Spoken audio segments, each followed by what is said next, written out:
দেখছেন চ্যানেল 9।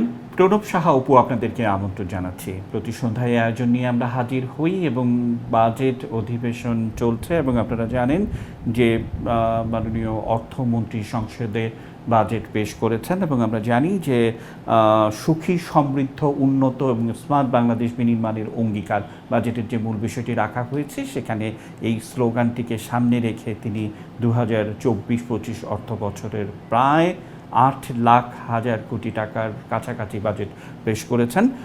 আমরা আজকে একটু সেগুলো নিয়ে, এবং আপনারা যারা এই আয়োজনটি নিয়মিত দেখে থাকেন যে স্মার্ট থটস আমাদের এই আজকের আয়োজনটির নাম, এবং স্মার্ট বাংলাদেশ বিনির্মাণে এই অনুষ্ঠানটি নানাভাবে নানা বিষয়ে অনুষ্ঠান প্রচার করে থাকে। আজকে যেহেতু বাজেট, এবং এই বাজেটেও একটি লাইন বিশেষ করে স্মার্ট বাংলাদেশ বিনির্মাণের অঙ্গীকার, এই লাইনটি ব্যবহার করা হয়েছে।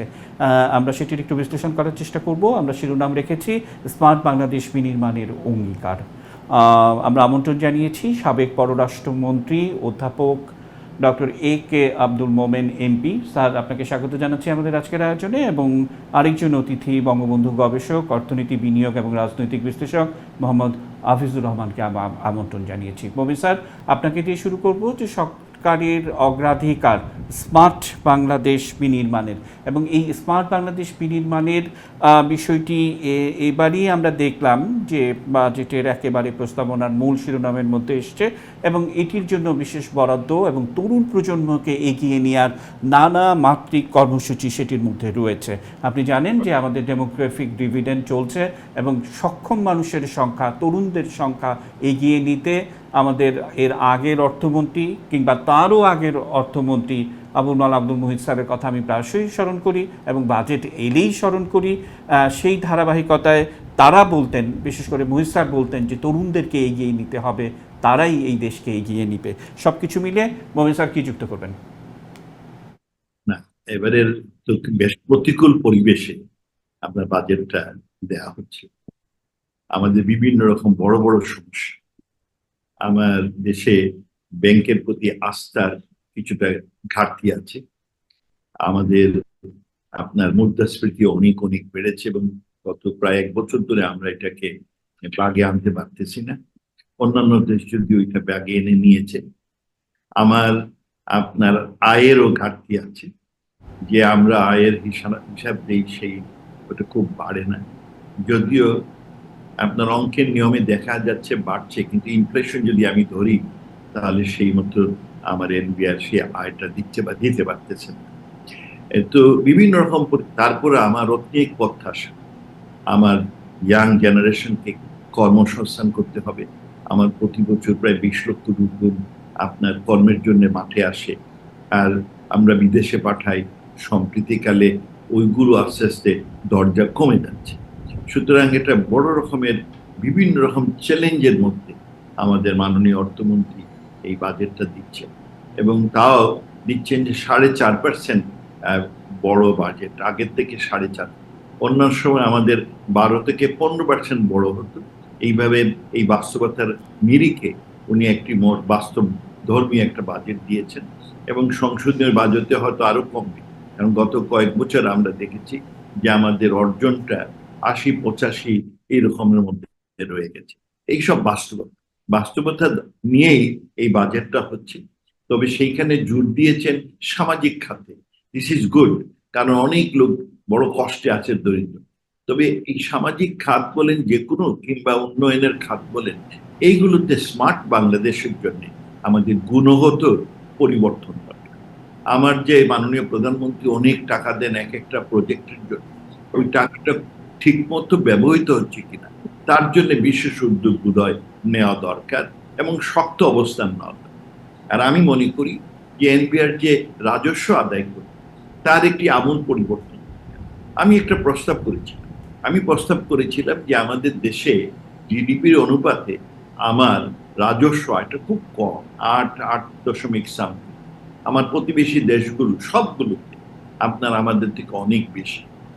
সেই জন্য আমার প্রস্তাব ছিল যে আমাদের যারই এনআইডি আছে, জাতীয় পরিচয়পত্র আছে, হি ও সি, প্রত্যেকেই, ছেলে হোক, মেয়ে হোক, পুরুষ হোক, মহিলা হোক, প্রত্যেকে বৎসরান্তে তারা আমাদের আইআরকে, আমাদের এনবিআর কে তাদের হিসাব নিকাশ করতে দিবে। যারা এলিজিবল হবে আপনার ট্যাক্স দেওয়ার তারা দিবে। আর কোম্পানিগুলোর জন্য যে বর্তমানে আমরা যে ব্যবস্থা করি যে টিম নাম্বার, সেটা বলবৎ থাকে। এইটা হলে আমার প্রথমত আমার যারা আয়কর দিবে ডাইরেক্ট আয়করের পরিমাণ এই 22-23 লাখ না, একেবারে 1.5-2 কোটি উপরে চলে যাবে। স্যার এইটি কিন্তু বারবার বলা হচ্ছে, এই ব্যবস্থাপনাগুলোর কথা বারবার বলা হচ্ছে, এবং আমরা যেটি দেখছি যে মাত্র 40 লক্ষ কিংবা তারও কিছু বেশি মানুষ আয়কর রিটার্ন সাবমিট করবে, বাকিরা করবে না। আবার আমাদের ব্যবসায়ী বা বিজনেস কমিউনিটির যে চেহারা, মানে সেটি না হয় আমি নাই উল্লেখ করলাম, তো সেই ধারাবাহিকতায় নানাভাবে বা এনবিআর যখন প্রি বাজেট আলোচনার মধ্য দিয়ে যায় তখন তাদের কথাবার্তা শুনলে মনে হয় যে তাদের কোনো প্রফিটই হয় না, তাদের কোনো লাভই হয় না, এটা কমাতে হবে, সেটা করতে হবে। এবং অনেক সময় আমাকেই আমার নিজেকে প্রশ্ন করতে ইচ্ছা করে যে তাহলে তারা এই ব্যবসা বাণিজ্যের সঙ্গে সংশ্লিষ্ট থাকেন কেন, অন্য কিছু করলেই তো হয়, তাই না? তারপরেও আমরা দেখি যে স্বাভাবিকভাবে এই রেভিনিউ আর্নিংয়ের সিস্টেমের মধ্যে বা রিটার্ন দাখিলের ক্ষেত্রে কিংবা ট্যাক্স দেওয়ার ক্ষেত্রে খুব বেশি কিন্তু কাজে লাগছে না, এফেক্টিভ করা যাচ্ছে না। এটি একটি দিক। কীভাবে করা যায় আপনি ভাবতে থাকুন। হাফিজুর রহমান, যেমনটা বলছিলাম যে ডেমোগ্রাফিক ডিভিডেন্ডের মধ্য দিয়ে আমাদের যাচ্ছে, নতুন নতুন চ্যালেঞ্জ আসছে আমাদের মধ্যে। মবিন স্যার যেমনটা বলছিলেন যে আমরা রাজস্ব যারা দেন কিংবা ট্যাক্স যারা দেন কিংবা রিটার্ন যারা সাবমিট করেন তাদের সংখ্যা জিডিপি আনুপাতিক হারে বাড়াতে হবে, এবং পার্শ্ববর্তী দেশ সহ অনেকেই এই ট্যাক্স নতুন নতুন খাত তৈরি এবং নতুন নতুন লোক শনাক্তের ক্ষেত্রে আর্টিফিশিয়াল ইন্টেলিজেন্সের একটা ব্যবহার করছে। এটা সবাই করছে এবং আজ হোক কাল হোক আমাদেরও করতে হবে। সেটার সুফলটা আসলে কি হবে আপনি ভাবতে থাকুন। আমি একদম ছোট্ট একটা বিরতি নিয়ে এসে আপনার কাছ থেকে এই প্রশ্নের উত্তর শুনবো। নিচ্ছি ছোট্ট বিরতি, আমাদের সঙ্গে থাকুন।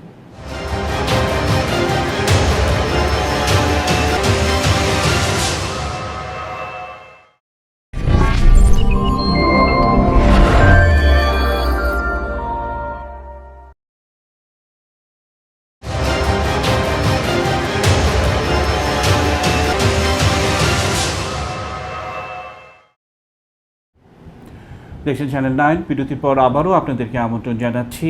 স্মার্ট বাংলাদেশ বিনির্মাণের অঙ্গীকার বাজেট নিয়ে আমরা কথা বলছি। হাফিজুর রহমান, আপনার কাছে প্রশ্ন আগেই রাখা ছিল, উত্তরে কি জানাবেন? ধন্যবাদ আপনাকে।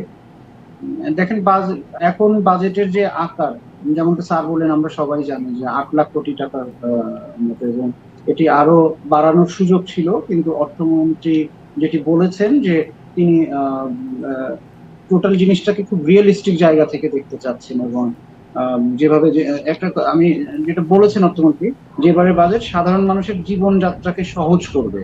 বাজেট অকারণে অর্থের পরিমাণ বাড়িয়ে লাভ নেই, মানে তিনি অকারণে অর্থের পরিমাণ বাড়াতে চাচ্ছেন না। কারণ হচ্ছে কতগুলো জায়গাতে মূল্যস্ফীতি, তারপর এখন তো পুরো, এটি তো শুধু বাংলাদেশের বিষয় না, তাই না? এটি তো পুরো ওয়ার্ল্ড একটা রিসেশনের মধ্য দিয়ে যাচ্ছে, যুদ্ধ একটি অবস্থা, সেই সময়ে ডলার সংকট আছে।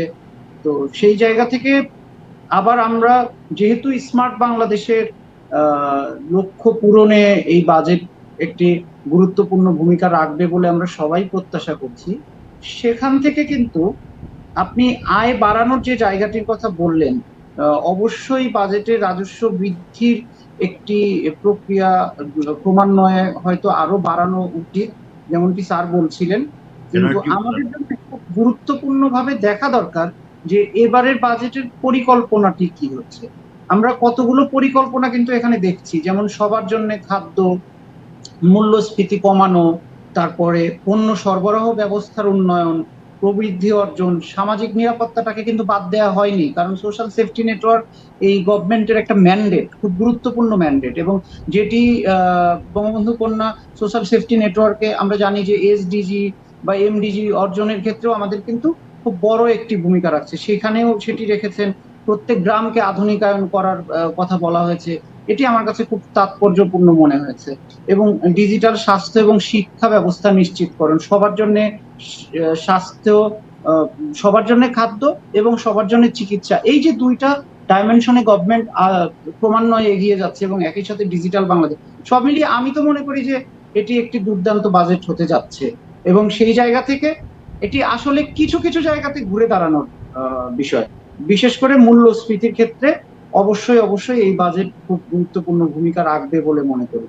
জি, আর আমি আসবো যে বিশেষ করে আর্টিফিশিয়াল ইন্টেলিজেন্সের এই বিষয়টি আপনি একটু ভাবতে থাকুন। এইটি ব্যবহার করে উন্নত বিষয় যেমন নতুন নতুন করদাতা শনাক্ত করা বা যারা ট্যাক্সের আওতার মধ্যে আসতে পারে সেটি, এবং তিনি যেমন ছোট্ট একটি উদাহরণ যে একটি পণ্য দোকান থেকে আপনি একটি পণ্য কিনলেন, মফস্বলের একটি ছোট্ট দোকান থেকে, এই পণ্যটি কে কিনলো, তার আর্থিক আয় কত, তিনি কি সঙ্গতি রাখেন, যদি রেখে থাকেন তাহলে তিনি কি ট্যাক্স দেন, সেটাকে আর্টিফিশিয়াল ইন্টেলিজেন্স খুঁজে দিবে। খুব সহজ ব্যাপার, কিন্তু সেইটি করে অর্থনীতির কিন্তু আমরা বড় ধরনের ডেভেলপমেন্ট আমরা দেখতে পারি। মোমেন স্যার, আপনার কাছ থেকে শুনবো আর তরুণদের কথা, তারুণ্যের কথা বা সোশ্যাল সেফটি নেটের কথা, যে গরিব মানুষের যেন কষ্ট না হয়, সেই বঙ্গবন্ধু থেকে তার কন্যা শেখ হাসিনা, তাদের একটা রাজনৈতিক দর্শন আছে, সেই দর্শনটাই বারবার বাজেটে প্রতিফলিত হয়। আপনি কি মনে করেন? একদম ছোট্ট একটা বিরতি নিয়ে মোমেন স্যার আপনার কাছ থেকে এটি শুনবো। নিচ্ছি ছোট্ট বিরতি, আমাদের সঙ্গে থাকুন।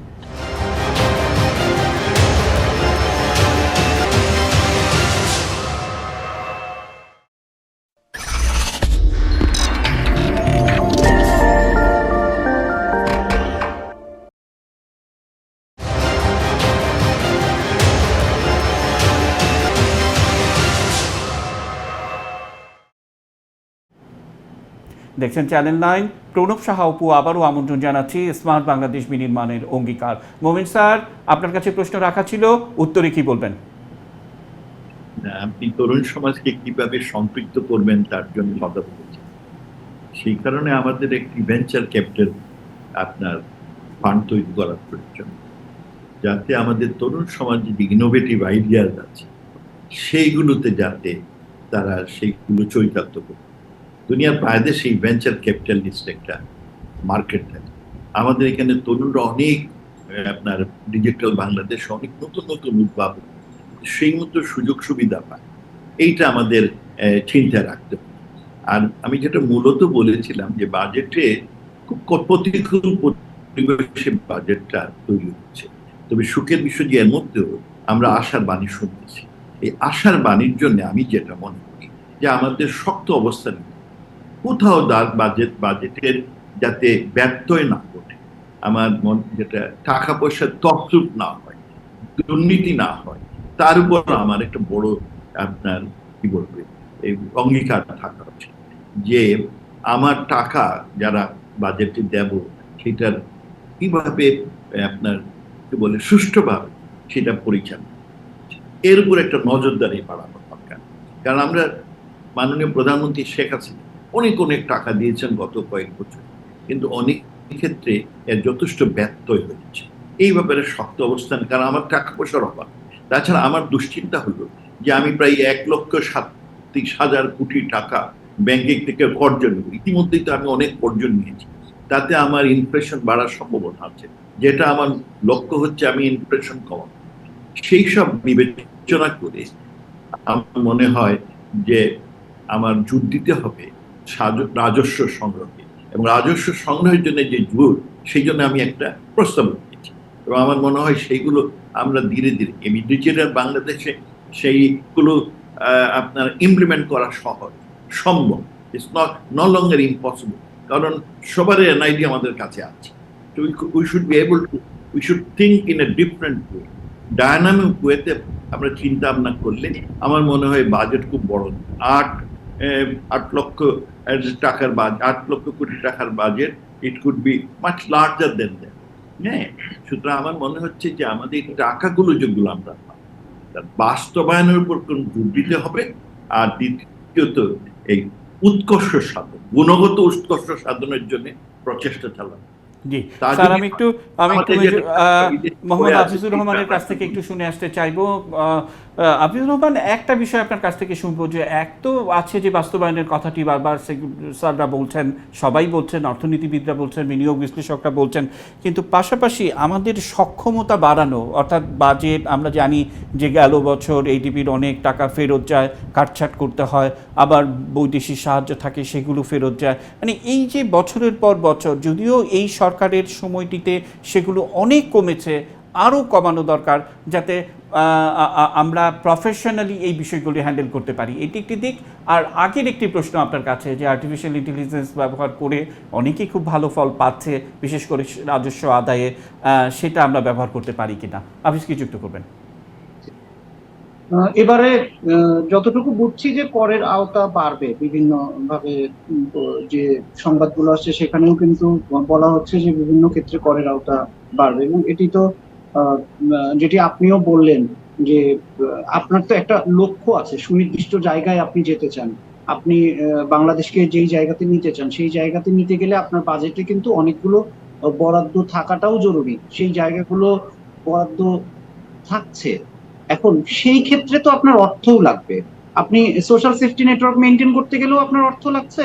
আপনার যে খুবই জরুরি অগ্রাধিকার প্রকল্পও যদি আপনি রাখেন সেক্ষেত্রেও কিন্তু আপনার অর্থ লাগছেই। সবকিছুর সাথে অর্থের তো একটা সম্পর্ক রয়েছে। সেই জায়গায় করের আওতা বাড়ানোর ক্ষেত্রে যেমন যেটা বলা হচ্ছে যে সিটি কর্পোরেশনের আওতার যে জায়গাগুলো সেখানে এনবিআর সেটার সাথে যৌথভাবে কাজ করবে। তারপরে বিআরটি এর ক্ষেত্রে বলা হয়েছে, এবং আরো অনেক ক্ষেত্রে বলা হয়েছে যে চট্টগ্রামের, ঢাকার অনেক মানুষ এখনো পর্যন্ত তারা এলিজেবল বা তাদেরকে কর দেওয়ার কথা, তারা কর দিচ্ছেন না। সেই ব্যক্তিগুলোকে করের আওতায় আনা প্রয়োজন। আরেকটি আমি বলবো যে একটি ভালো দিক তৈরি হচ্ছে ক্রমান্বয়ে, যেমন অনেকগুলো উন্নয়ন প্রকল্প আপনি যদি এমআরটির ক্ষেত্রে দেখেন, মেট্রো রেল, এলিভেটেড এক্সপ্রেসওয়ে বা কর্ণফুলী টানেল বা পদ্মা সেতু, আপনি কিন্তু প্রত্যেক জায়গা থেকে আহ আপনি একটা রাজস্ব পাওয়া আয়ের যাচ্ছে। সংস্থান হয়েছে অলরেডি। সো গভর্নমেন্ট কিন্তু একই সাথে উন্নয়ন প্রকল্পও করছে এবং সেই জায়গা থেকে আয়ের সংস্থান, আমি বলবো যে এটি একটি ভালো পরিকল্পনা, অসাধারণ পরিকল্পনা, কারণ আপনার আয়ের সংস্থানগুলো থাকতে হবে। আপনি বিশ্বের উন্নত বিশ্বেই যান। জি, আপনি আসবো আমি আপনার কাছে। আমরা একেবারে শেষ পর্যায়ে চলে এসেছি। বিশেষ করে মোমেন স্যার, আপনার কাছ থেকে আমি একটু শুনবো, মানে এটা আমার আপনাকে দেখে এই প্রশ্নটি মনে হলো। আপনি একটাবার ভাবুন, এর আগের মেয়াদে, মানে আওয়ামী লীগ সরকার, শেখ হাসিনা সরকার কি কঠিন বাস্তবতার মধ্য দিয়ে, মানে করোনাকালীন সময়টিতে কি পরিমাণ ব্যয়, মানে সেই ব্যয় মানুষের সোশ্যাল সেফটি নেট থেকে শুরু করে ভালো কাজ, খাদ্যের সরবরাহ, সমস্ত কিছু করেছে। কৃষি ভর্তুকির কথাই যদি ধরি, যে প্রায় ৯.৫ কোটি টাকা, সেটা ৫৬-৫৭ হাজার কোটি টাকায় গিয়ে ছাড়ালো। মানে এই রকম বাস্তবতা পার হয়ে বাংলাদেশ সরকার, আওয়ামী লীগ সরকার সেই পথগুলো পেরিয়ে এসছে। অর্থাৎ এটার নিশ্চয়ই একটা বড় অভিজ্ঞতা। আর এরকম দিন যেন না আসুক, সেটা তো সবাই আমরা প্রত্যাশা করি। এবং আপনি শুরুতে যেমনটা বলছিলেন যে ভালোর দিকে যাওয়ার যে চেষ্টা, সেটাই বাজেটে আছে। মোমেন স্যার কি যুক্ত করবেন? না না, দেখেন যে শেখ হাসিনার সরকার যুগান্তকারী পরিবর্তন এনেছে আপনার প্রত্যেকটি ক্ষেত্রেই। এবার আপনি কোভিডের কথা বললেন, সারা পৃথিবীর মধ্যে কোভিডে সারা সাউথ এশিয়াতে আমরা নাম্বার 1 ইন ম্যানেজমেন্ট। আর আমরা আমাদের দেশে কোভিডের লোকদের টেস্ট দিয়েছি, ভ্যাকসিন দিয়েছি বিনা পয়সা। শুধু ইউরোপের কথাই বলি, টেস্ট নিতে গেলে ৬০ ইউরো, আর আমেরিকাতে যদি টেস্ট নিতে চান $২২৫, ইন্স্যুরেন্স যদি আপনার না থাকে। শেখ হাসিনা সেখানে বিনা পয়সায় সব লোকের টেস্ট। আর কোথায় একটি মাত্র টেস্টিং সেন্টার ছিল বাংলাদেশে, কোভিডের টেস্টিং সেন্টার প্রায় ৮২০টি সেন্টার রাতারাতি তৈরি হয়েছে। বাংলাদেশ ম্যানেজ করতে জানে। শেখ হাসিনার সরকার যখন আপনার চেষ্টা করে পারে। আমার এই জন্য মনে হয় যে এই বাজেটে এবারে আমার প্রতিকূল পরিবেশ আছে, কিন্তু যেগুলোতে আমার বেশি জোর দেওয়া দরকার সেগুলো যে আমার টাকা যাতে অপচয় হয় না। আর দেশে অনেক ধনী লোক আছে, এই ১৮-১৭.৫ কোটি লোকের দেশে মাত্র এই যে ৩০ লাখ লোক আয়কর দিবে, এটা লজ্জার বিষয়। সেই কারণে এইখানে আমার একটা যুগান্তকারী পরিবর্তনের চিন্তা ভাবনা, যে আয়করের সংখ্যা বাড়াতে হবে। জি, যারা দেবে স্যার আমরা শেষ করব। আয়োগ- শেষ কথায় আপনি কি রাজস্ব- বলবেন আপনি ভাবতে থাকুন। অন্য ততক্ষণে আমি মোহাম্মদ হাফিজুর রহমানের শেষ কথাটা একটু শুনে আসতে চাই। হাফিজ ভাই, 30 সেকেন্ড সময় আপনি পাবেন, শেষ কথায় কি যুক্ত করবেন? বঙ্গবন্ধু থেকে বঙ্গবন্ধু কন্যা জননেত্রী শেখ হাসিনা, দেখেন ওনারা সবসময় অপপ্রচার এত বেশি হয় এবং অপপ্রচারের জায়গাটির কারণেই কিন্তু কিছু কনফিউশন তৈরি করার চেষ্টা করা হয়। আমি মনে করি যে শেখ হাসিনা যে গত 15 বছর বাংলাদেশকে যেখানে নিয়ে গিয়েছেন, প্রত্যেকটি বছরের বাজেটই একটি গুরুত্বপূর্ণ ফ্যাক্টর। এবারও তাই হচ্ছে। এই সময়ের জন্য যা প্রয়োজন সেটিই তিনি করছেন, সেটিই তিনি করবেন এবং বাংলাদেশ তার কাঙ্ক্ষিত লক্ষ্যে পৌঁছবে। অসংখ্য ধন্যবাদ এবং কৃতজ্ঞতা। মোমেন স্যার শেষ করব, শেষ কথায় কি যুক্ত করবেন মোমেন স্যার? আমাদের বাস্তবায়নের দিকে নজর দিতে হবে। আমাদের অনেকগুলো ভালো ভালো প্রজেক্ট অল্প দূর হয়ে পড়ে আছে, আটকে আছে। সেই জন্য আমি এই প্রজেক্ট বাস্তবায়নের উপর জোর দিতে চাই। আর টাকা যাতে তছরূপ না হয়, দুর্নীতির মধ্যে না পড়ে, সেই জন্য আমি জোর দিতে চাই। আমার মনে হয় এইগুলো যদি আমরা করি, আমার আগে থেকে আমার 96-97% আমার এডিপি ইমপ্লিমেন্টেশন, তখন আমরা 80% নেমে এসেছি। এই জন্য আমাদের শুধু সরকারি অফিসার অঙ্গীকারী ইজ নট এনাফ, রাজনীতিবিদদের সেখানে সম্পৃক্ত করতে হবে। প্রত্যেক জেলায়, প্রত্যেক মহকুমায় স্থানীয় যারা জনপ্রতিনিধি আছেন, তাদের এই উন্নয়নের এই মহাসড়কে সম্পৃক্ত করা একান্ত প্রয়োজন। তাহলে কোথাও যদি কোনো ব্যত্যয় হয়, তারা সেটা চোখ দিয়ে আঙ্গুল দিয়ে দেখাবেন এবং যাতে তাড়াতাড়ি ইমপ্লিমেন্ট হয়, বাস্তবায়ন হয়, সেইটা তারা সাহায্য করবেন, সহায়কের ভূমিকা পালন করবেন। এই জন্য আমি মনে করি জনপ্রতিনিধিদের সর্বক্ষেত্রে বাস্তবায়নের ক্ষেত্রে সম্পৃক্ত করা একান্ত প্রয়োজন বলে আমি। অসংখ্য ধন্যবাদ এবং কৃতজ্ঞতা, বিশেষ করে মোমিন স্যার এবং মোহাম্মদ হাফিজুর রহমান, আপনাদের দুজনকে কৃতজ্ঞতা জানিয়ে আজকের আয়োজন এখানে শেষ করতে চাই। দর্শক, আপনারা যারা নিয়মিত আমাদের এই স্মার্ট থটস অনুষ্ঠানটি দেখেন, রবি থেকে বৃহস্পতি সন্ধ্যা 6:30 এটি আমরা নিয়ে আসি। আজ বিদায় নিচ্ছি, শুভ সন্ধ্যা।